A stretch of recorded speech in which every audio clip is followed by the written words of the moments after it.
எது கேட்டாலும் 2015 நீ என்ன பண்ண, 2015 என்ன பண்ண, 2015 என்ன பண்ண, 2015 பண்ணதுக்கான பாவத்தை தான் அவரவர்கள் அனுபவிக்கிறார்கள். எதுக்கு சார் இந்த ஒப்பீடு?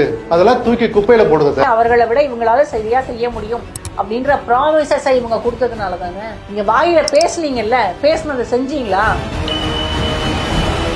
எதுக்கு என்டிஆர்எஃப் கொண்டு வந்தோம்? முன்னாலேயே பிளான் பண்றதுக்கு தான் என்டிஆர்எஃப். செத்த பிறகு பணத்தை அள்ளி போடுறது கிடையாது. செஞ்சுக்கிட்டு என்ன செய்யறீங்க நீங்க? என்ன சார் பண்றீங்க?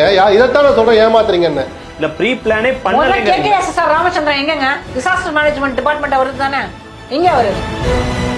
நீங்க என்ன பண்ணிருக்கணும்? போட்ஸை வந்து நீங்க எஸ்டிஆர்எஃப் இருக்கான், என்டிஆர்எஃப் இருக்கான், ஃபிஷர்மேன் இருக்கான்.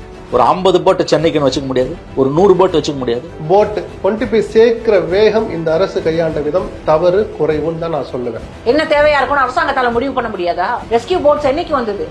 எத்தனை போட் அவைலபிளா இருந்தது? எத்தனை ஃபிஷர்மேன் கூட கோஆர்டினேட் பண்ணி ஏற்பாடு பண்ணி வச்சிருக்கீங்க? அவர் தன் வேலையை ஒழுங்காக செய்து கவர்மெண்ட் கிட்ட கொடுத்தார். இந்த கவர்மெண்ட் அந்த அறிக்கை என்ன பண்ணுச்சுன்றதை நீங்க பொலிட்டிக்கல் லீடர்ஷிப்பை தான் கேட்கணும். கிட்டத்தட்ட 16 மாசம் ஆயிடுச்சு.